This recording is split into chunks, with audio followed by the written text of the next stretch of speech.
momento, iniciar grabación. Listo. Puedes comenzar. Bueno, genial.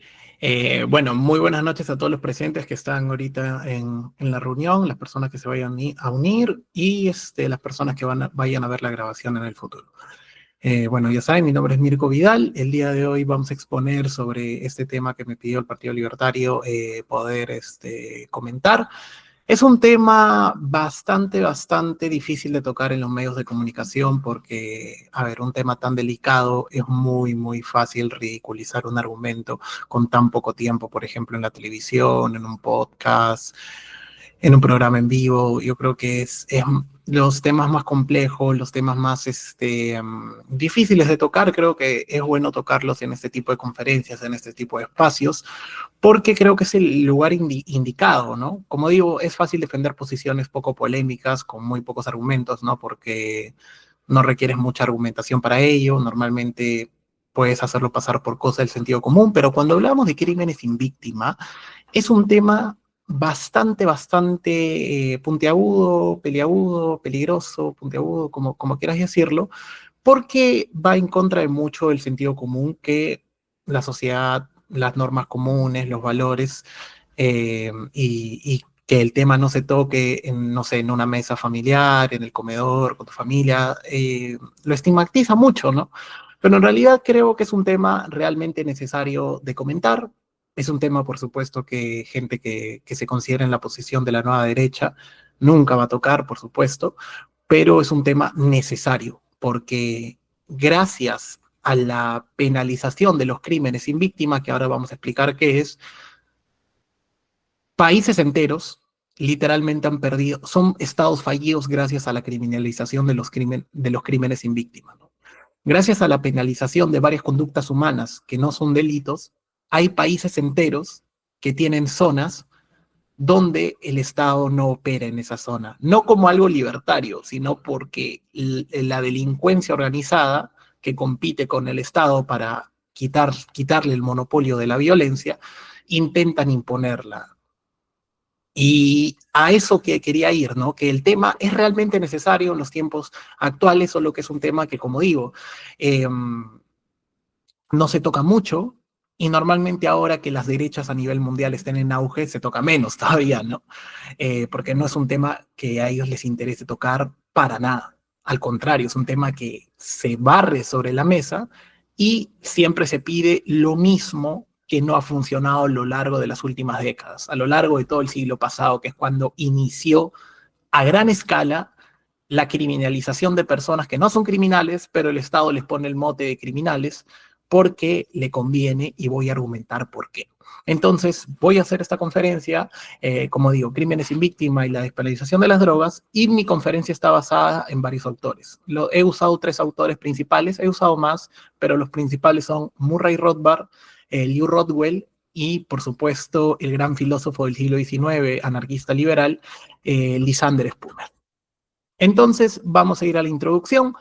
El objetivo de esta conferencia, como digo, es argumentar por qué la despenalización desde la filosofía libertaria es un punto realmente importante. Creo que el libertarismo no se puede defender plenamente si no se tocan estos temas. Es realmente necesario, y voy a justificar tanto desde la filosofía como con datos objetivos de la realidad, que es un tema realmente importante, es un tema trascendental, y que si no tocamos y que seguimos utilizando las mismas recetas fracasadas que se han venido utilizando, sobre todo los estados, como el estado de Estados Unidos, siguen utilizando las mismas recetas, el objetivo es el mismo. Al igual que si se sigue intentando hacer más grande el Estado, ya sabemos cuáles son las consecuencias de eso, ¿no? Bueno, si se sigue haciendo más grande el Estado, las consecuencias, la pobreza, la destrucción de riqueza, la destrucción de las señales productivas para que los empresarios produzcan, bueno, todo eso, si se sigue profundizando, es la pobreza. Ahí vemos los países pobres, los países que no salen adelante, no porque su gente sea bruta, sino porque el Estado justamente destruye la riqueza, destruye el ahorro.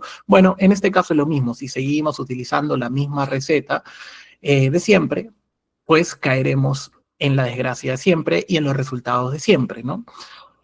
Bien decía por ahí varios filósofos, esta frase se le atribuye a Albert Einstein y a muchos otros filósofos, hay medias contradicciones, pero bueno, la frase es la que ya muchos conocen, ¿no?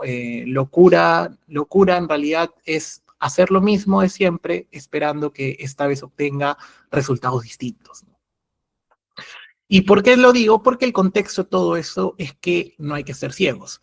A nivel mundial hemos experimentado un fracaso rotundo contra todo lo que es la guerra contra las drogas ha sido un fracaso rotundo a nivel global. Ni siquiera el estado más poderoso del mundo, que son los Estados Unidos de América, han podido frenar eh, las drogas. Por ejemplo, su país. Y para eso vamos con los primeros datos, ¿no? Según las Naciones Unidas, el número de consumidores de drogas aumentó un 26% entre 2010 y 2020. Solamente en los Estados Unidos, un 26%. Y ustedes dirán, ¿cómo es que aumenta el consumo de drogas si es que están prohibidísimas? ¿Cómo es que las calles de Estados Unidos están llenas de fentanilo, sobre todo en partes como California, si las drogas están prohibidísimas? Es más, Estados Unidos tiene la población carcelaria más grande del mundo y gran parte de esa población carcelaria está ahí por microcomercialización de drogas. Entonces, como que hay algo que no cuadra, ¿no? Para no ver esta realidad tendríamos que estar ciegos, ¿no? ¿Cómo es que si las drogas están tan penalizadas en el mundo, te puedes, por ejemplo, acá en el Perú, por tráfico de drogas, por ejemplo, en aeropuertos, te puedes ir de 8 a 12 años preso, solamente por pasarlo en un avión, de 8 a 12 años preso, en el mejor de los casos. Entonces, ¿cómo es que si están tan perseguidas en el mundo, cada vez hay más consumo de drogas, cada vez hay más gente metida en las cárceles por drogas y el consumo sigue aumentando? Porque esto no es solo de Estados Unidos, también informes en Perú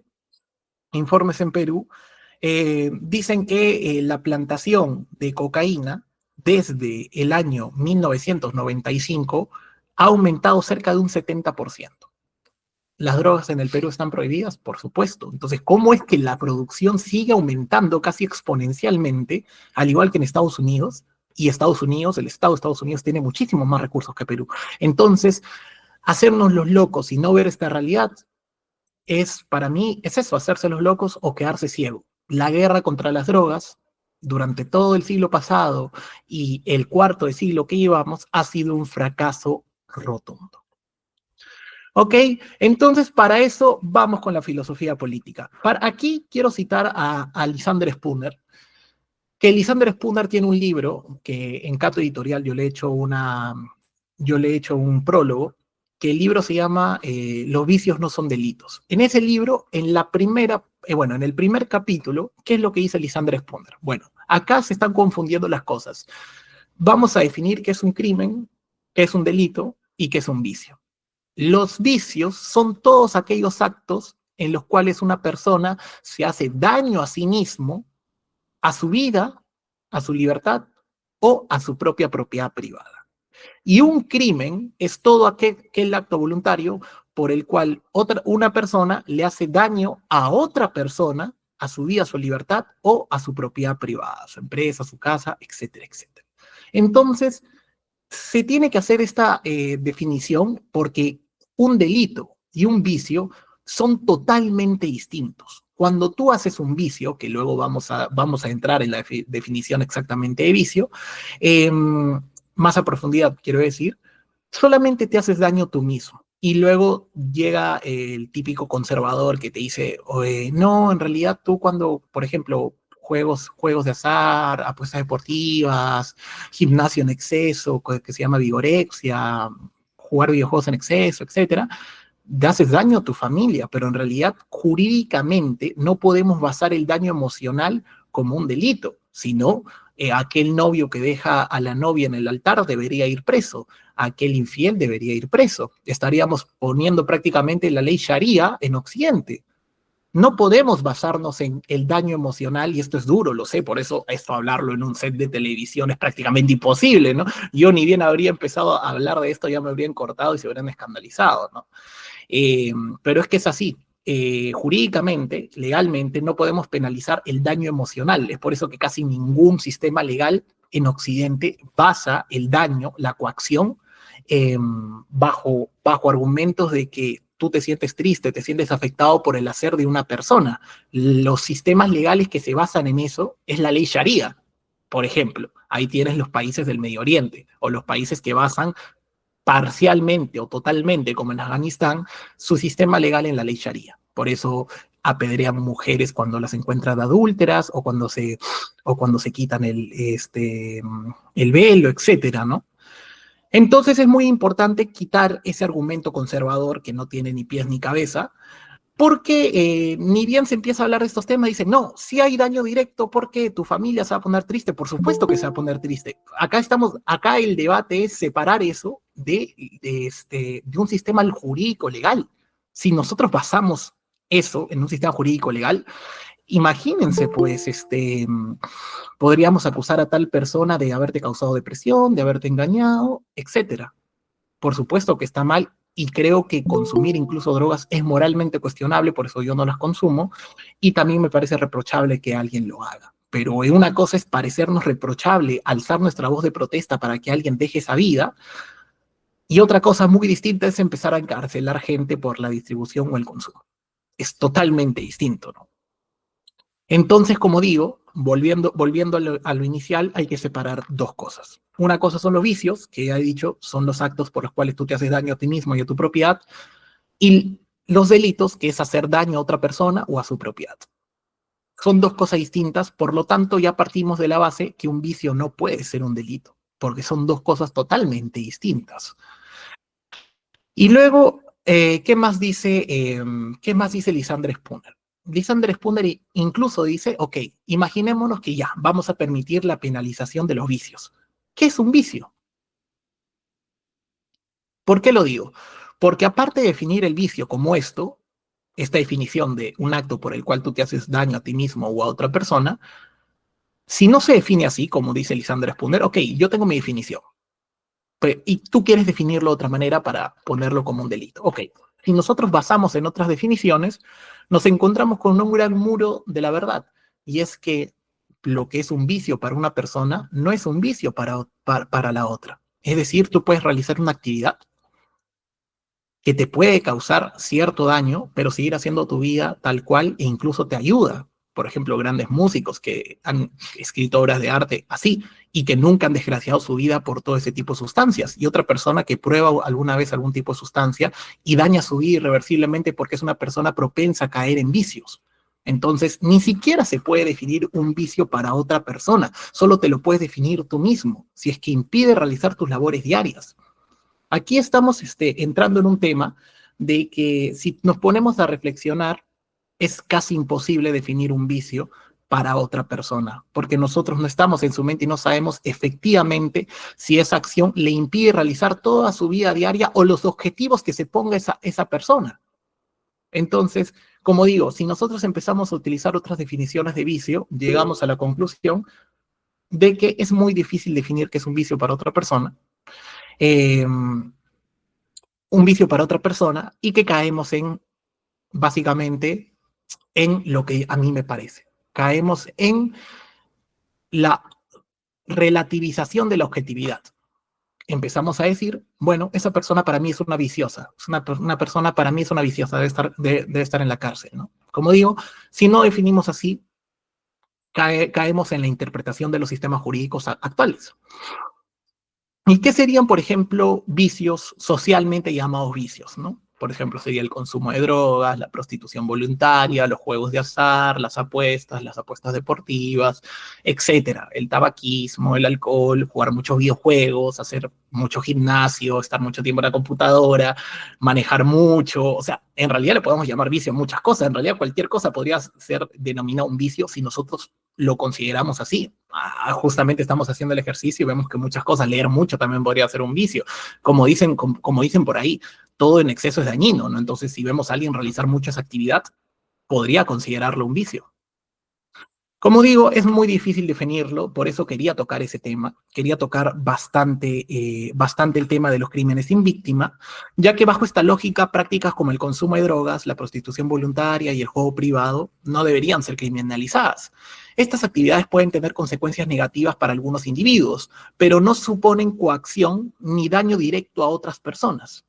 Lew Rodwell también argumenta que la criminalización de estos actos pacíficos es una forma de tiranía moral y una herramienta de control político.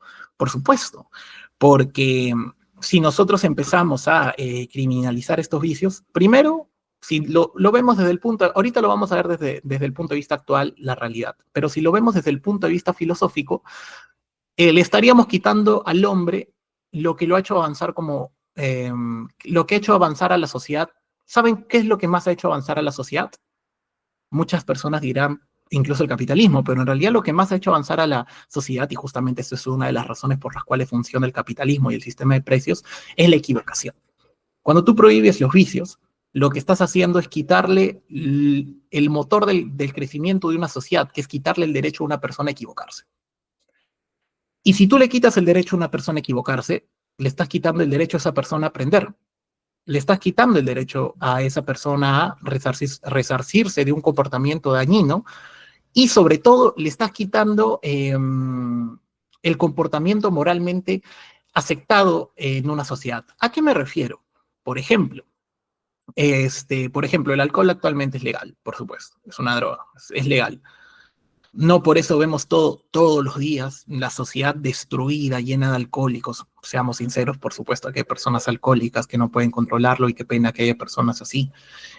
Pero no es un problema de que por eso la sociedad está totalmente destruida, por eso vemos que todos los días vemos tantas personas en la calle. No es un problema así. ¿Por qué? Porque la sociedad al estar permitido lo ha asimilado socialmente y es por eso que hay personas que se toman una copa de vino, se brinda y queda ahí, porque no es un comportamiento que sea penalizado. En cambio, en sociedades que sí está prohibido el alcohol, como por ejemplo los países islámicos, cuando esas personas van a Europa o a nuestros países de América, ellos ven a alguien brindar con una copita de alcohol y te consideran totalmente un alcohólico, porque como en su sociedad no es un comportamiento socialmente permitido, porque está prohibido por el Estado, no se ha aceptado, no se ha sentado, no han habido tropiezos, fracasos, personas que han logrado sobrevivir a ese tipo de comportamientos aceptados socialmente, ellos no lo consideran así, para ellos totalmente es algo totalmente inaceptable, ¿no? Ok, entonces vamos ahora, una vez que hemos entendido la parte filosófica, vamos ahora con retomar el argumento de la realidad. Hemos visto, y he dado datos, que la guerra contra las drogas ha sido totalmente un fracaso a nivel mundial. No ha parado el tráfico de drogas, al contrario, ha aumentado. En Perú, en Estados Unidos y en cualquier país que tenga las drogas prohibidas. Porque las drogas no es que tengan algo especial. Por ejemplo, en Venezuela, cuando está regulado el papel higiénico, había tráfico de papel higiénico. O sea, las drogas no es como que tengan algo especial. Cuando tú regulas algo que es necesario, por ejemplo, como el papel higiénico, salen cárteles de papel higiénico, como salieron en Venezuela. Pueden buscar las noticias, los cárteles de papel higiénico en Venezuela. No es que las drogas sean especiales y por eso hay tráfico de eso, sino es justamente porque están prohibidas. Ok, entonces vamos a soltar más datos, ¿no? Ya les dije que según la Oficina de Naciones Unidas contra la Droga y el Delito, que es la UNOC, el número de consumidores de drogas, tanto en Estados Unidos como en América Latina, aumentó un 26% entre 2010 y 2020.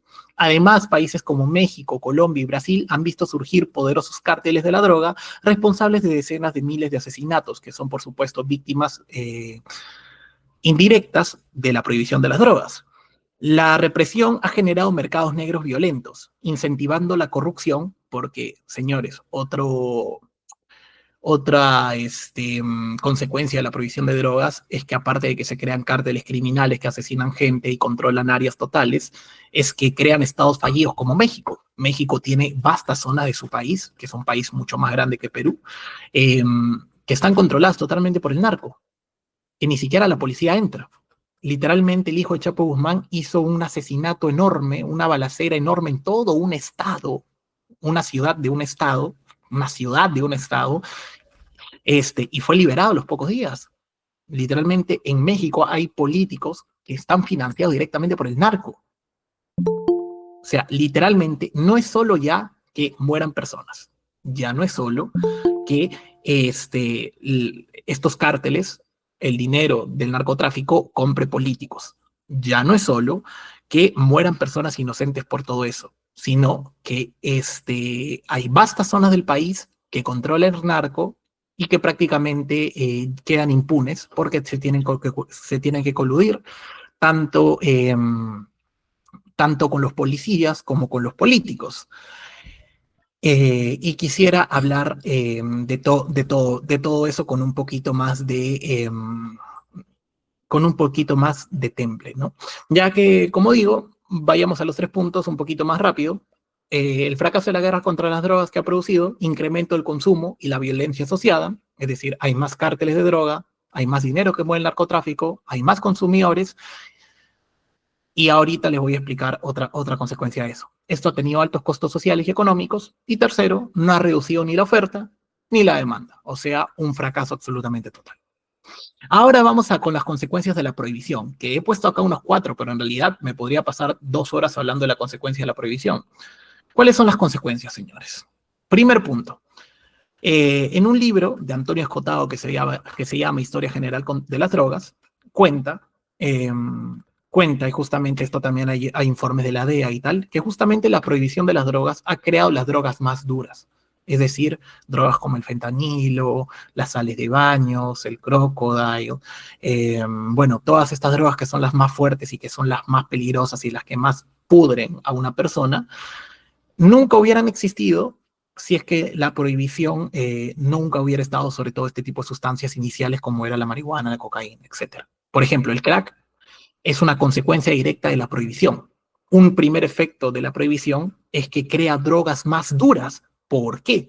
Porque al estar una sustancia prohibida, lo que buscan los agentes económicos es tratar de crear una sustancia igual de adictiva, pero que no sea esa sustancia, sean derivados y que puedan pasar la prohibición legal. Obviamente pasan los años y después prohíben esa sustancia y el proceso se vuelve a repetir, crean una droga todavía más poderosa, que tenga los mismos efectos o peores, pero que sea más fácil de producir, más fácil de comercializar y que no sea la misma droga que estaba prohibida inicialmente. Y ese proceso ha hecho crear las drogas más duras, la propia prohibición. Eso tiene un efecto que es devastador, porque cada vez se crean peores cosas gracias a este tipo de medidas político-legales. Segundo punto, hay encarecimiento de medicamentos esenciales. Muchas sustancias usadas en drogas ilegales tienen uso de medicamentos para las personas para que se curen. La prohibición de las drogas dificulta la investigación y el acceso, encareciendo tratamientos para enfermedades como el dolor crónico o el estrés postraumático, por ejemplo, el cannabis medicinal, la psilocibina y muchos medicamentos que algunos de sus componentes se usan para la creación de drogas, están fuertemente regulados por el Estado y ya sabemos lo que hace la regulación del Estado. No solamente encarece la producción de drogas, que justamente eso hace que creen drogas más fáciles de crear y más poderosas y más destructivas, sino que también encarece los medicamentos a las personas más pobres. Porque le encarecen los insumos para los medicamentos que sí son legales y por supuesto la prohibición, el costo de la prohibición termina cayendo sobre la población. Entonces la guerra contra las drogas crea drogas más duras. Segundo punto que estamos hablando, los medicamentos que tanto necesitan los adultos mayores, las personas enfermas, cada vez van a ser más caros. Y de hecho son más caros. Tercer punto, pérdida del secreto bancario y libertades civiles. Gracias a esto lo comenta mucho Lew Rodwell en su libro El manual del anarcocapitalismo, ya en un capítulo que se llama justamente La guerra contra las drogas, justamente comenta y saca informes de organismos de Estados Unidos que muestran cómo la guerra contra las drogas ha destruido totalmente el secreto bancario. Los gobiernos ahora tienen muchísimo más fácil acceder a las cuentas bancarias de los usuarios. Y tú dirás, ¿por qué? Justamente por el tema de la procedencia del dinero. Si tú tienes mucho dinero y no lo justificas ante el Estado, inmediatamente eres sospechoso de estar metido en tráfico de drogas. Ojo, me estoy centrando en el tráfico de drogas porque es el mercado con más prohibiciones, pero esto perfectamente, esos argumentos, cambiando un poco, serían casi exactamente los mismos en temas de la prostitución, en los juegos, las apuestas deportivas, la vigorexia, etcétera, etcétera. Me centro acá porque es lo más visible que tenemos a la vista, no valga la redundancia. Entonces, como digo, hay pérdida del secreto bancario y tú tienes que justificar que tienes dinero, porque si no, automáticamente eres víctima o eres más sospechoso de, de drogas. Esta droga también tiene efecto, incrementa el poder del Estado para vigilar nuestras cuentas y que el Estado esté buscando a ver si nosotros, ciudadanos comunes y corrientes, podemos ser potenciales microcomercializadores. Eso hace mucho que le tengamos que justificar al Estado todos nuestros ingresos. Tenemos que estar todo, le tenemos que revelar todo, dónde trabajamos, cuánto ganamos, todo. Y eso evidentemente, aparte de que le sirve para controlarnos, le sirve sobre todo para su objetivo principal, que es la fiscalidad, es decir, cobrarnos más impuestos. Si ven que la población gana más, cobran más impuestos. Otra consecuencia de la prohibición, por ejemplo, de las drogas, que es la expansión del narcotráfico e infiltración política, lo que ya les comenté, sino que vayan lamentablemente a preguntarle a los hermanos mexicanos y colombianos, zonas del país enteras que están totalmente controladas por el narco y que obviamente personas tan de mal vivir con tanto poder político y económico ya no solamente se dedican al narco, sino al proxenetismo, a la trata de blancas, al asesinato, al sicariato, o sea, les das flujos de dinero enorme a las peores personas posibles, que por supuesto también tráfico de armas y todo eso, ¿no? Y obviamente utilizan ese dinero para quedar impunes. Ahí viene la infiltración política. Por ejemplo, el caso más alevoso ni siquiera es México, sino es Venezuela. Venezuela literalmente es el primer narcoestado casi oficial del mundo, porque Maduro sigue recibiendo dinero por el cártel de los soles. Este cártel de los soles se llama así por los soles que le ponen en los galones a los militares venezolanos, que muchos militares venezolanos, liderados por Diosdado Cabello, son financiados por el narco. Gran parte del dinero que obtiene Maduro es directamente financiado por el narco. Literalmente Maduro les da zonas del país enteras para que hagan lo que quieran y sigan exportando tanto a Estados Unidos como a Europa, por ejemplo. Ahí tienes otra consecuencia de la guerra contra las drogas. Tienes el primer narcoestado del mundo, que es Venezuela. Si una de las razones por las cuales no ha caído Venezuela y puede eludir las sanciones es justamente por el dinero de todo el narcotráfico. Y denle gracias al cártel de los soles, ¿no?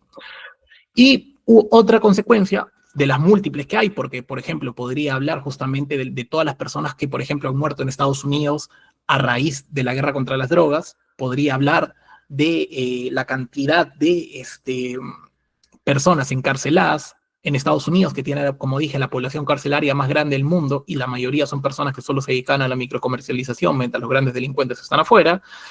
Podría hablar de que la población carcelaria en el Perú es 30% por crímenes sin víctima, como digo, pero quisiera hablar también del aumento del Estado y los impuestos. Toda esta guerra contra las drogas cuesta y muchísimo dinero. Cuesta muchísimo y cada año se aumenta el presupuesto en defensa y ahí en ese presupuesto en defensa hay una sección enorme para lo que es la lucha contra el narcotráfico. Se necesitan ingentes recursos para intentar combatir todo esto y esto es un gasto público que cada año aumenta. Y como aumenta el gasto público, se necesitan más impuestos y más recursos de nosotros para enfrentar a nuestros militares con todas estas personas, ¿no? De mal vivir, porque así son personas de mal vivir. Incluso nosotros tenemos una zona que no está controlada plenamente por el Estado, que se llama el Brain, que en esa zona donde está el Brain, aparte que hay muchos grupos narcotraficantes, está también los remanentes de Sendero, que se financian ¿de dónde? Del narcotráfico, por supuesto. Entonces, hasta nosotros vivimos todo eso, ¿no? También hay argumentos libertarios, yo he hablado de datos, realidad, todo lo que ustedes pueden ver, cosas realidad, también he combinado con filosofía, porque es lo que me gusta. Argumentos libertarios también, por ejemplo, ¿qué decía Rothbard? Que la libertad individual sobre el cuerpo y el consumo, como dije, cada persona es libre de hacer con su cuerpo, con su vida, lo que quiera.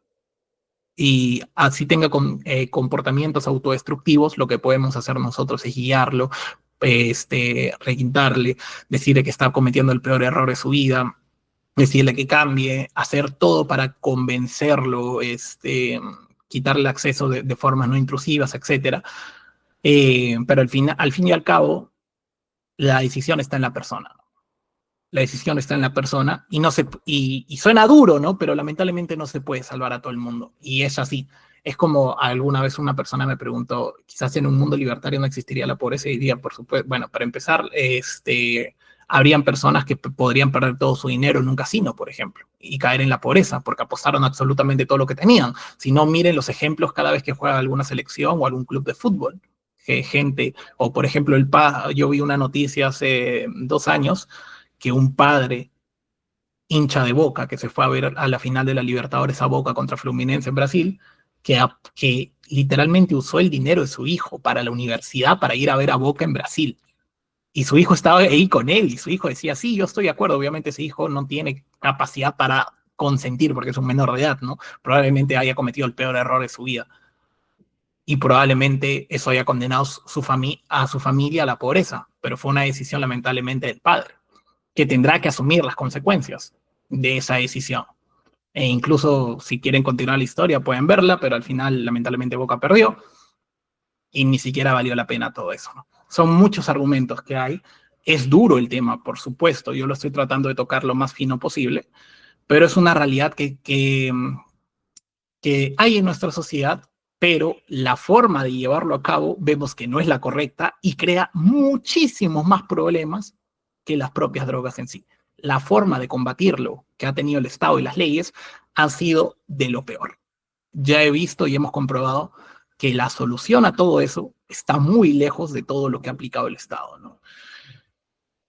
Así que bueno, también hay casos de éxito de despenalización de drogas. Por ejemplo, podríamos hablar del caso de Portugal en el 2001, que despenalizó todas las drogas para uso personal. En lugar de ir a prisión, los usuarios reciben tratamiento voluntario. Resultado, reducción, por ejemplo, del VIH, reducción de muertes por sobredosis y criminalidad asociada. Según el Cato Institute, el consumo problemático cayó un 50% en la primera década.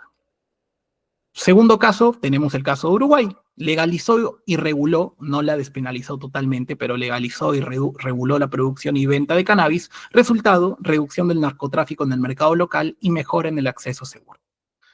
También tenemos el caso de Canadá y algunos estados de Estados Unidos. Han seguido modelos similares con resultados prometedores.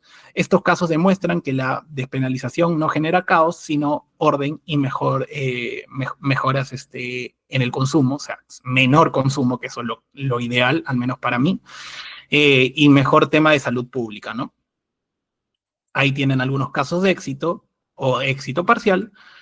Y propuesta de políticas públicas sería la despenalización total del consumo. ¿Cuál es la propuesta a raíz de todo lo que hemos visto? Por supuesto, hay que ser totalmente radicales. Despenalización total del consumo, retirar sanciones penales por posesión de pequeñas cantidades para uso personal, por ejemplo, sería una gran forma de comenzar. Luego tenemos la regulación de calidad, venta y segura. A mí esto no es algo que me emocione totalmente, pero bueno, sería un paso en la dirección correcta, como en el alcohol, el tabaco, establecer estándares de calidad para evitar contaminaciones por sobredosis. No es algo que a mí me emocione, pero bueno, a la situación actual es un gran paso, ¿no? Es un gran paso. Luego está educación e información, campañas de prevención basadas en ciencia y no en miedo, en todo esto, y reducción del aparato represivo y reinserción social, ¿no? Ahí me equivoqué al escribir. Que sería disminuir gastos policiales, carcelarios y judiciales para redirigirlos, por ejemplo, a salud y educación, que sería muchísimo mejor. Tampoco es que me emocione mucho, recordando que yo soy anarquista, pero bueno, tampoco voy a soñar que todo esto vaya un día para otro. Estas son propuestas de transición y serían mejores que lo que hay ahora. También hay que ver un poquito lo que es la realidad, ¿no? Esto, por supuesto, no implica promover el uso, para nada, sino gestionarlo con sensatez, que sería lo ideal, ¿no? Entonces, estas son las propuestas que yo les había traído, porque creo que es lo mejor, creo que es lo ideal para todo este tema. Por supuesto, como digo, es un tema recontra Recontra difícil de tocar, sobre todo en medios de comunicación. Valientes son, hay pocos valientes que tocan estos temas en medios de comunicación. Alguna vez lo hizo el profesor Ancho Bastos, alguna vez lo hizo Huerta de Soto, me parece, y creo que Juan Ramón Rayo creo que no lo ha hablado en televisión, así que mi total, sí, Carlos. Si tienes una pregunta, puedes hacerla al final, que ya estamos por terminar. Bueno, entonces prosigo. Entonces entramos en conclusiones. Las conclusiones son las siguientes. La penalización del consumo de drogas ha fracasado en sus fines, ha generado daños inmensos y ha sido usada como excusa para el crecimiento del poder estatal. La alternativa libertaria propone una sociedad basada en la libertad individual, la responsabilidad personal y el respeto a los derechos. La despenalización de los crímenes sin víctima es coherente con estos principios y respaldada por la experiencia internacional. Es momento de abandonar la represión y apostar por políticas efectivas, humanas y libertarias. Entonces, por eso digo que la criminalización es ineficaz, perjudicial, la libertad y responsabilidad individual tienen que ser el eje de la reforma, y es urgente una necesidad de debate y acción informada, ¿no? Acá les he dado argumentos, datos, no han sido tanto de tipo emocional, sino más científicos, éticos, etcétera. Así que, bueno, eso habría sido mi participación, y ahora, si quieren, podemos hacer una ronda de preguntas. Por si quieren pueden escribirlas o pueden alzar la mano y pueden hacérmela. Así que nada, muchísimas gracias. Muchas gracias, Mirko. Hay varias preguntas. Ahí quería comentar también por qué consideré tan importante este tema. Y es que a ver, como nosotros, bueno, a mí me pidieron hacer un plan de gobierno orientado al tema de la seguridad ciudadana. Y uno, pues, cuando escucha este tema, pues, de las drogas o de los crímenes sin víctima en general, puede pensar que no es un tema tan urgente, porque a veces uno en liberalismo piensa, pues, en lo económico. Pero vemos estos temas del narcotráfico, de la extorsión a los policías, ¿no? El caso de México, que podríamos estar así si es que no se hace algo ahora. Entonces uno dice, pues, oye, parece que este tema no es tan secundario como lo pintan, o sea, realmente sí tiene, o sea, en nivel de prioridades sí está más arriba. O sea, si estadísticamente el tema del narcotráfico es algo que se da tanto en el Perú, y en otros países podría seguir escalando hasta el punto de volverse un narcoestado, como pasó en México o en Venezuela. Entonces, podríamos decir que la despenalización no es algo tan secundario realmente, o sea, realmente en orden de prioridad sube y hay que ponerlo, o sea, hay que exaltar, ¿no?, la necesidad de empezar a hablar de este tema.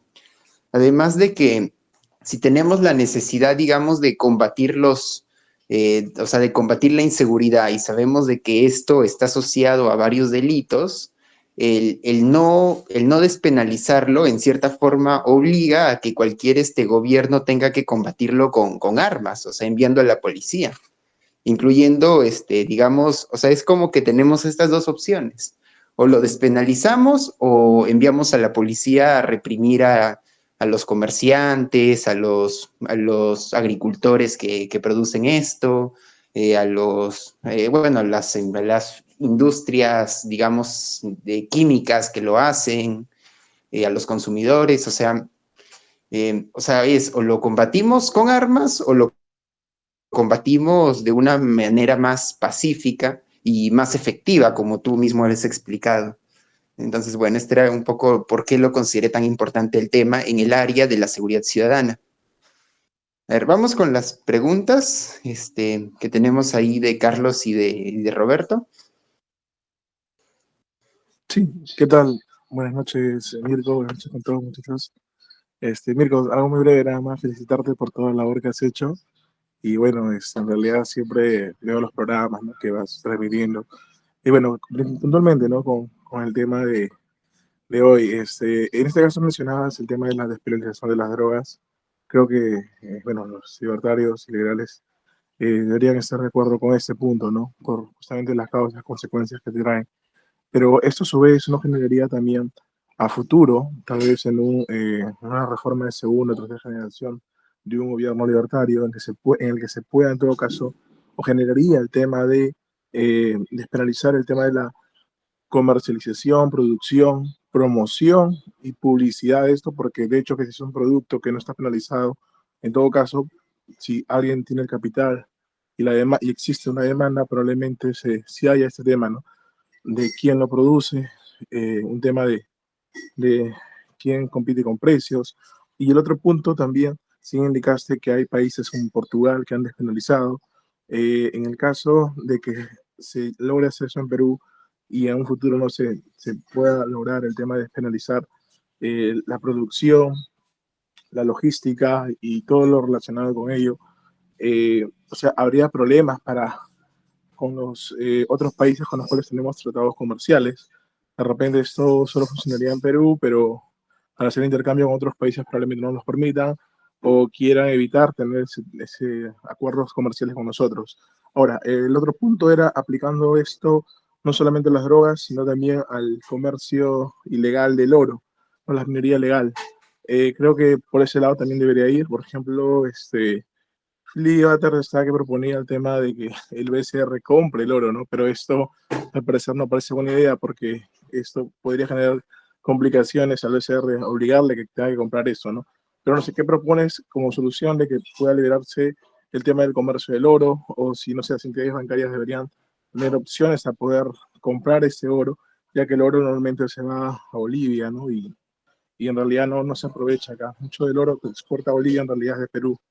Entonces, no sé qué tienes pensado con estos puntos, tal vez.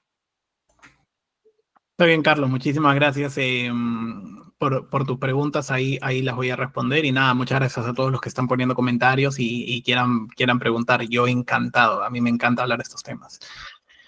Bueno, pasando a la primera parte de tu pregunta, si habría publicidad más que todo sobre todo eso, no me cabe la menor duda, no me cabe la menor duda de que por supuesto habría publicidad, como lo dije en la conferencia, igual esta situación de que si se promocionan empresas privadas que se pongan a hacer porque ya no está penalizado, es un escenario muchísimo más deseable, al menos desde mi punto de vista, que lo que pasa ahora. Actualmente no hay publicidad y en el Perú sigue incrementando la producción de todo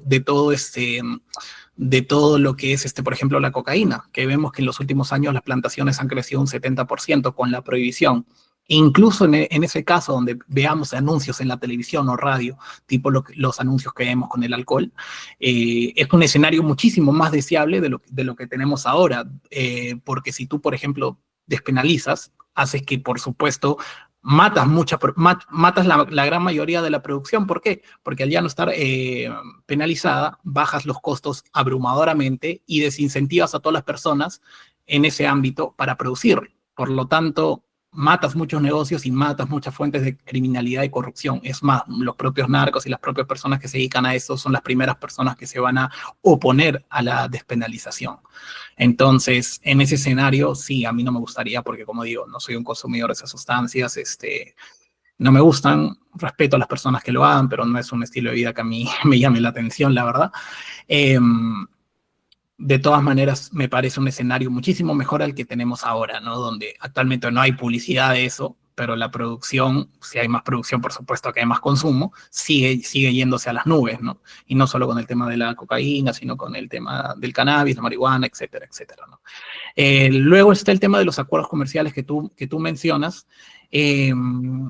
Mira, yo creo que eso es un asunto más netamente político. ¿A qué me refiero que es un asunto más netamente político? Porque también es un argumento conservador, aparte de, bueno, ya desmonté el primero, que era que no es que no te hagas daño tú mismo, no solo que te haces daño tú mismo, sino, por ejemplo, a tu familia, que, bueno, ya lo hablé durante la conferencia. Está el tema de los acuerdos comerciales. Yo digo que es político porque es un tema de llevarlo a incluso arbitraje internacional, como por ejemplo lo llevó Estados Unidos con el tema de la pena de muerte. Estados Unidos justificó la pena de muerte en los tribunales internacionales diciendo que era una costumbre autóctona de algunas personas en algunos estados. Ganó el caso y por eso la pena de muerte no ha desaparecido en Estados Unidos. Por ahí un punto. Segundo punto, está el tema de que yo creo que se pueden llegar a acuerdos políticos con las naciones que se escandalicen con eso por los casos de despenalización que ya hay, ya los he mencionado. por ejemplo, Uruguay, Portugal, que no les ha pasado eso, y Uruguay no es que esté en la Unión Europea como si está Portugal, incluso está en una zona cerrada como es el Mercosur. Incluso lo digo por eso, ¿por qué? Porque los Estados Unidos y tal, y Europa comercia petróleo con monarquías asesinas como por ejemplo es la de Azerbaiyán, por ejemplo. Incluso llevan la final de la Champions ahí, no la de este año, sino me parece la de hace un año. Y se hacen los locos con esa dictadura, pero con la dictadura de Irán no se hacen los locos, ¿no? Por ejemplo, con la teocracia de Irán. Entonces es netamente política. ¿Por qué nos hacemos los locos con los crímenes de este dictador y no nos hacemos los locos con los crímenes del dictador que nos cae mal? Justamente por eso, por pura política. Entonces para mí es netamente política, negociación, acuerdos, etc. Tercer punto, con el tema del oro ilegal, que ahorita es un problema, y esta propuesta de Batters de comprar oro a través del BCR, para mí me parece una pésima propuesta, me parece una forma de lavarle dinero a mineros ilegales, me parece una propuesta muy mala, literalmente eso sería una lavadora de dinero y estaría totalmente en contra, y si Batters lo propuso, no tiene ni idea de economía, te lo digo tal cual, eh, por lo que he comentado. Y ¿qué tendría que ver con el tema del oro ilegal o mucho que se va a Bolivia y tal? Lo que pasa, por ejemplo, en la zona de Patás y en todo el Perú es un tema de derechos de propiedad. ¿Qué significa eso? Que los mineros ilegales, informales, van Ujú. a zonas a sacar dinero donde ya hay una concesión. Y como hacen eso, la empresa tiene problemas, se agarran a tiros y tal. Es un tema de derechos de propiedad. Como no está privatizado, solamente hay concesiones y el Estado también es ineficiente para proteger las propias concesiones que le dan las empresas privadas, y las empresas privadas no pueden proteger bien esa concesión porque sí, a ellos les interesa solamente explotar todo e irse porque no es suyo. Se generan estos problemas de derechos de propiedad y no hay una solución. Para mí lo ideal es la privatización, la entrega del subsuelo a las comunidades, a las empresas que los quieran comprar, etcétera, etcétera. Mientras no haya eso, no hay una privatización, va a seguir ocurriendo el tema y vamos a seguir mandándole oro a Bolivia y al extranjero, ¿no? Entonces, para mí es más un tema de eso. Hola Mirko, ¿qué tal? Sí, Mirko, hola Andrés. soy yo, Andrés, ¿cómo estás? Yo estoy de acuerdo con el tema del suelo y subsuelo, ¿no? Porque lamentablemente siempre hay conflictos por el Estado y por parte, pues, de la misma gente, de los mismos campesinos. Hay algunos campesinos que no quieren dar terrenos al Estado, ¿no? ¿Y qué es lo que pasa cuando el Estado no le da terreno? Lo expropia, le quita el terreno, ¿o no es así? Entonces, o primero viene con su pago su justiprecio. Si el campesino no quiere entregar su terreno, pues, o sea, con un intercambio de dinero, obviamente, el Estado lo que hace es el plan B. Pues el plan B, ¿qué cosa es? Expropiar. O sea, quitarle el campesino la tierra, ¿no es cierto, Mirko? Y el campesino, pues ahí vienen ya los conflictos, ¿no? Por eso que los campesinos deben ser dueños del suelo y del subsuelo y de los recursos naturales que estén debajo de ese suelo, ¿no es cierto, Mirko? Hola Andrés, muchas gracias por, bueno, más que todo el comentario. Sí, estoy de acuerdo, en realidad, el Estado expropia para dar las concesiones, por eso tenemos grandes problemas, por eso mucha gente no quiere la minería, porque justamente el Estado pone una concesión a dedo. Y muchas veces esas decisiones salen de Lima imponiéndosela a las regiones, por lo que causa más odio a los limeños, causa más odio al centralismo, los de la izquierda aprovechan ese odio y lo redirigen también al capitalismo. Entonces es un círculo vicioso, ¿no? Para mí está el tema de derecho de propiedad, la privatización, la entrega de tierras a las comunidades y que ellos hagan lo que absolutamente quieran. Si no quieren minería, pues que no haya minería en esa zona.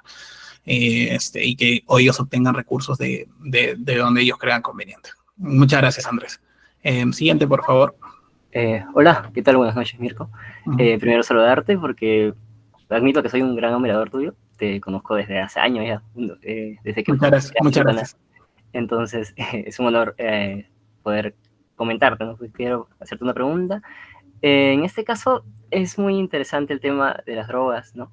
Porque de hecho también las medicinas son un tipo de drogas, ¿no? De hecho, la palabra fármaco puede significar dos cosas, ¿no? En griego, ¿no? Fármacon viene se puede significar veneno o remedio, ¿no?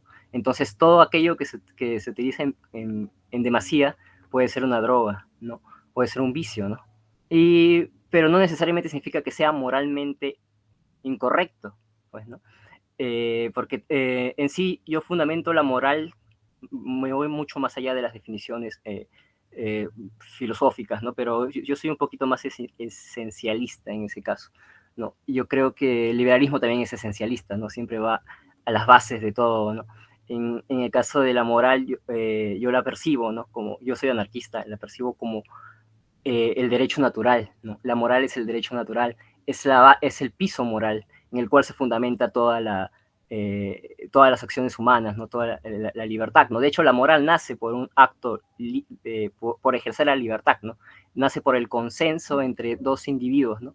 Entre este acto intersubjetivo, ¿no? Entonces, por eso la moral se fundamenta lógicamente a través de la libertad, ¿no? Entonces, por eso se tiene que defender la libertad. Y de hecho, el vicio, hay una palabra para el vicio, la libertad, que lo acuñó un inglés, se llamaba Samuel Cartwright, si bien recuerdo, y él lo trataba de justificar este vicio como una enfermedad mental.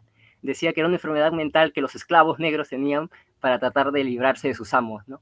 Y lo utilizaba de manera peyorativa, pero yo no siento que sea de manera peyorativa, ¿no? Yo creo que la búsqueda de la libertad tiene que ser un vicio, porque es básicamente el fundamento de la moral, ¿no? Una cosa es la moral, otra cosa es la ética, ¿no? Y la ética ya es básicamente aquello que los conservadores, ¿no? Personas que están en contra de la libertad, comienzan a hacer políticas públicas, ¿no? Y justamente por eso, ¿no? Yo siento que la solución está en cosas más pequeñas, ¿no? Resolver los problemas sociales desde una forma más barrial, ¿no? De hecho, yo siento que se pierde mucho dinero con el tema de las drogas, ¿no? Siento que, de hecho, en Paraguay, si bien recuerdo, querían aprobar una ley que iba a beneficiar a muchas personas, que básicamente tienen cultivos, ¿no? Que podrían cultivar marihuana, ¿no? Drogas, ¿no? En su mayoría, ¿no? Y eso, ahí se pierde mucho dinero, ¿no? Y no sé cómo estará ahorita en el caso de Paraguay, porque querían aprobarla. Entonces ahí es donde se pierde mucho dinero, ¿no? Entonces, y mi pregunta iba más allá, más que todo, ¿cómo tú resolverías este problema? O sea, yo no creo mucho en los temas estatales, ¿no? O sea, no siento que se va a resolver muchas las cosas del Estado, ¿no? Pero creo que la cosa es cultivar, ¿no? O sea, enseñarle a las personas, ¿no? A ser más libres, ¿no?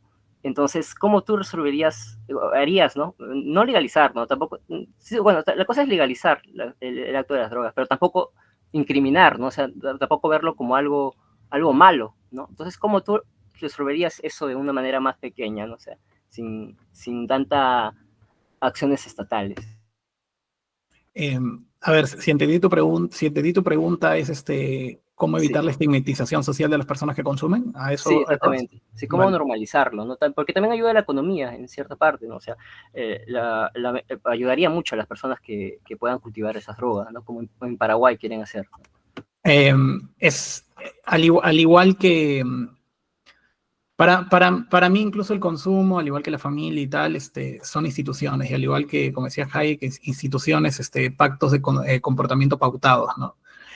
¿Por qué digo esto? Porque justamente como expliqué en la conferencia, me has hecho acordar, es que está el caso de las sociedades donde abstemias obligadas por el Estado, como por ejemplo los países del Medio Oriente van a Europa, a América y ven a la gente tomar, por ejemplo, para brindar, y ellos se escandalizan. ¿Por qué se escandalizan? Porque en sus sociedades nadie lo hace de manera pública, por lo tanto no está moralmente aceptado, socialmente aceptado. Eso no significa que si vemos a alguien tomar nos incita a tomar ni nada, sino que vemos a las personas un modo de vida, podemos estar de acuerdo o no, pero eso no nos obliga a nosotros a hacerlo. Para mí la mejor forma de evitar esa estigmatización es justamente la despenalización, para que se vea una persona que no está cometiendo algo malo, no está cometiendo un delito, sino que está haciendo algo que probablemente lo perjudique, pero simplemente no estamos de acuerdo con ello y dejarlo hacer su vida. Es como, por ejemplo, incluso los hinchajes en los equipos de fútbol, ¿no? Países enteros donde, por ejemplo, en América Latina, donde es tan común odiar al rival, si eres de la U, Alianza, Boca, River, Católica, Colo-Colo, etcétera. la propia convivencia normaliza que haya personas que tengan otros modos de vida totalmente contrarios a ti, porque el fútbol es de las cosas que más levanta pasiones, justamente es lo que para mí más normaliza que haya otras personas con otros proyectos de vida distintos. Entonces, para mí esa es la mejor manera y que el tiempo vaya normalizando eso a través de la sociedad. Muchas gracias. No sé si hay más preguntas con micrófono o escribiendo. Sí, Mirko, algo breve nada más. ¿Qué Sí. opinas actualmente del gobierno de Milei? ¿Qué esperas de él a futuro? Igual con respecto a Bukele y su plan de seguridad, ¿no? El tema del régimen de excepción. Y la pregunta final, más o menos, sería, ¿qué crees que se necesite para que Perú tenga un candidato libertario con posibilidades de ser presidenciable, ¿no? Ya, yendo a mi ley, su gobierno me parece dentro de todo lo malo, algunas cosas malas que ha tenido, lo más positivo que se puede hacer ahora. Me gustaría que pueda realizar más su programa y eso lo va a poder realizar si es que tiene apoyo en el Senado y en la Cámara de Diputados, que eso se va a ver en octubre de este año, que son las elecciones, para ver si puede realizar más su plan y, por ejemplo, puede bajarse el Banco Central o eso va a quedar en una promesa. Entonces me gustaría verlo ahora con más poder, si es que puede reducir el poder del Estado y no concentra poder en el mismo, ¿no? Sería algo espectacular. Lo digo para enlazarlo también con la segunda pregunta que es sobre Bukele, que yo tengo reparos con su plan de seguridad y el régimen de excepción, porque justamente hay muchas denuncias de muchas organizaciones internacionales, no sobre los propios delincuentes, sino porque hay muchas personas que han caído presas que no tienen nada que ver con las maras y que han sido presos porque el régimen de sección promueve encarcelar a la persona y ya después ver si es culpable o no, y si eres inocente te sueltan, ¿no? Pero nadie te devuelve esos semana, mes, 2, 3 meses o 6 meses o el año que pasas preso mientras se comprueba que si eres o no eres criminal. Obviamente eso ha tenido resultados por lo que vemos en El Salvador, pero pasar sobre los derechos de los inocentes, me estoy centrando en los inocentes, para mí no justifica todo lo que se hace, ¿no? Pero se debería afinar más y centrarse más en los criminales que matan, asesinan, extorsionan y menos en la cantidad de inocentes que están encarcelados. Para mí ahí el fin no justifica los medios. Con respecto a un candidato libertario, me parece que sí o sí va a ser necesario un trabajo a largo plazo con base justamente que el Partido Libertario siga creciendo en número de personas inscritas, de promoción. Creo que todavía estamos muy verdes porque, por ejemplo, este tema está muy lejos de tocarse en el Perú, porque Perú es un país recontra conservador, tanto en la izquierda como en la derecha, entonces estamos muy lejos de que estos debates se normalicen. Es más, en nuestro propio sector, en el sector libertario, no está normalizado este debate. Hay muchas personas que se dicen libertarios y cuando se toca ese tema se escandalizan y se van. Entonces, si ni siquiera está normalizado en nuestro propio sector, no querramos pretender que en la sociedad que no está politizada escuche este tema y le parezca bien, o sea, lo va a rechazar incluso antes de soltar un primer argumento. Entonces, para mí lo que se tendría que hacer es seguir haciendo un trabajo de bases y conozco mucha gente que lo está haciendo, vendiendo libros, yendo a conferencias, hablando en parques, yo en mi canal de YouTube, trabajando en el sector privado, convenciendo a su mamá, a su tío, a su primo, a su abuelo y tal de todo esto. Para mí eso es un trabajo de bases y va a tardar sus frutos en darse, ¿no? Pero para llegar a tener un candidato libertario serio habría que empezar a propagar ideas libertarias serias, ¿no? No libertarias a medias, donde se diga, sí, soy libertario, pero cuando se toca estos temas, se espante y diga, no, esto no. Eso no es propagar libertarismo, estás propagando conservadurismo enlatado, enmascarado, ¿no? Entonces, si tú propagas conservadurismo enmascarado, no pretendas que a futuro llegue un candidato libertario si no estás propagando libertarismo, ¿no? Esa sería mi reflexión. Últimas 2 preguntas, por favor. Mirko, te quería hacer, bueno, justo un par de preguntas. Una era, ¿qué Sí, otros o sea, de 2 crímenes? personas distintas, a eso yo. Claro, no hay problema. Pero a ti no te cuento, no te preocupes, bien. Ya. ¿Qué otras conductas sin víctimas se criminalizan acá en Perú? Y si tú considerarías que la piratería es un crimen sin víctima. A ver, ¿puedes repetir tu pregunta, por favor, que justo me llegó un mensaje? Ya. Primera pregunta, ¿qué otras conductas sin víctimas se criminalizan acá en Perú, además de las drogas? Y la otra es si es que la piratería se puede considerar un crimen sin víctima. que haya otras conductas que se penalicen, por ejemplo, está el tema de, está en una zona gris en realidad, por ejemplo, está el tema de la prostitución, por ejemplo. No está ilegalizado como tal, pero tampoco se puede ejercer tan libremente como tal. Por ejemplo, hay zonas estrictas donde se puede practicar, lugares estrictos donde se puede practicar, pero si alguien lo quiere practicar de manera individualizada en una zona que no está permitida por el Estado, pues le puede caer la ley y todo eso. Entonces, por ahí podría ser la cosa. Y el tema de la piratería me parece un tema muy extenso que creo que requeriría otra conferencia, ¿no? Que también me comprometo a hacerla si es que me la piden y la gente quiere hablar de eso, ¿no? Porque creo que hay muchos argumentos que podría dar sobre eso, ¿no? O sea, no quiero entrar al debate porque tendría que extenderme, ¿no? Así que nada, entonces lo dejo con la duda, ¿no? Otras dos personas para ir finalizando, por favor. Mirko, ¿qué tal? ¿Cómo estás? Mirko. Sí, hola. Sí, ¿cómo estás? Yo estoy armando un partido, digamos, libertario, y estoy haciendo una propuesta sobre la eliminación de los sindicatos. Como tú sabrás, los sindicatos está politizada, ¿no? ¿Tú qué opinas sobre la eliminación, o sea, quitarle poder a los sindicatos y que los sindicatos pueden reunirse pues de manera voluntaria? O sea, se puedan hacer, no sé, se pueden hacer una asociación y todo lo que quieran, pero sin poder del Estado, o sea, ponerlos contra la pared del Estado y ni menos poner contra la pared el privado. ¿Tú qué opinas de eso? Yo estoy a favor de que los sindicatos no tengan amparo legal del Estado para entorpecer las labores de una empresa, y creo que en Perú eso no es tanto un problema porque en los 90, sobre todo en la Constitución del 93, se eliminó la negociación colectiva que había, ¿no? Antes había lo que era la negociación colectiva, que era que para contratar un trabajador, el empresario tendría que negociar con un sindicato para que el sindicato le apruebe el salario del trabajador y cuánto tiempo iba a estar, ¿no? Eso era con negociación colectiva. Y estaban involucrados los sindicatos fuertemente. Gracias a Dios ya no es así, ¿no? Entonces, cualquier medida que vaya a profundizar eso me parece bien, pero creo que actualmente los sindicatos no tienen ese poder. Por supuesto que están politizados, sobre todo la CGTP, pero que tengan poder político real, me parece que estamos un poco lejos de ese escenario, ¿no? Gracias a Dios, ¿no? Una última pregunta, por favor. De quien sea, pueden escribirla o pueden activar su micrófono, no tengo ningún problema. Yo encantado de poder responderles a todos.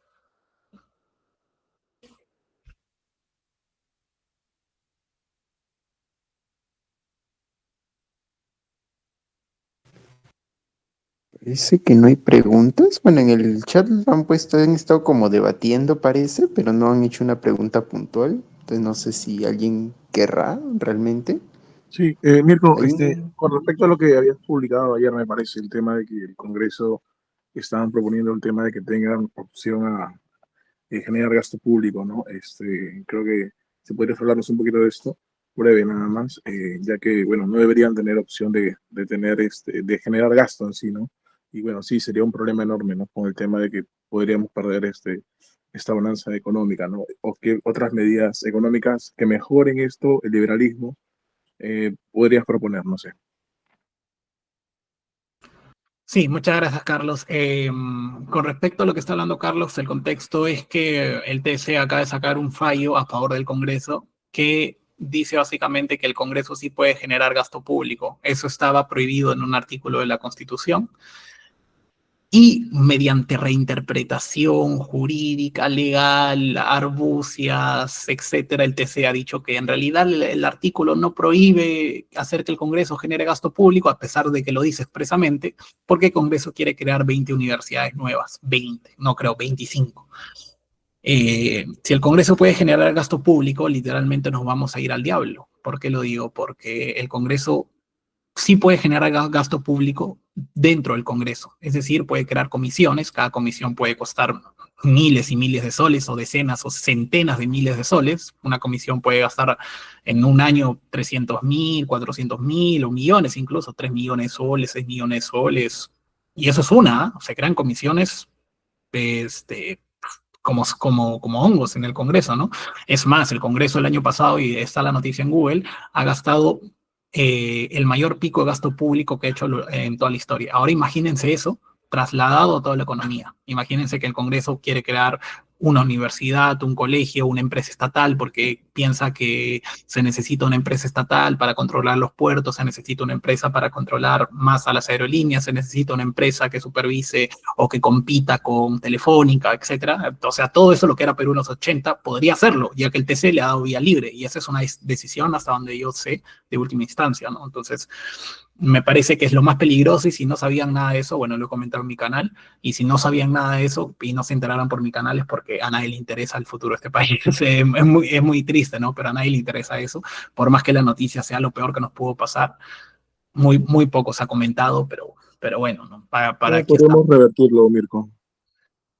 Yo creo que hasta donde tengo entendido es un fallo de última instancia, y se tendría que, me parece, no sé cuál es la figura legal para revertir una sentencia del TC, te soy sincero, eso creo que lo sabría más un abogado, pero si hay alguna instancia legal, que desconozco porque, como digo, no es tanto mi área es más las ciencias políticas, la economía, habría que hacerla. Por supuesto que hay que difundir todo esto y hablar con abogados especializados, constitucionalistas, en esto, a ver cómo se puede revertir, porque el mecanismo como tal no lo conozco, mentiría, pero habría que hablar con constitucionalistas, quizás preguntarle a Lucas Gersi, a ver como ciudadanos, a ver si podemos juntar firmas o algo, la verdad es que no lo sé, poder revertir eso, porque si no, nos vamos a ir al diablo en 5 o 10 años, no tengo la menor duda. Así que, bueno, muchachos, entonces si ya no hay más preguntas, nada, ha sido un placer enorme estar con ustedes. Muchas gracias por haberme escuchado. La verdad, para mí es un honor que ustedes hayan tomado el tiempo de entrar, estar ahí. La verdad es que es increíble todo el apoyo. Nada, para mí, si me has escuchado todo esto, solo quiero mandarte un saludo a ti y tu familia, que estén muy bien y que les vaya muy bien en sus días.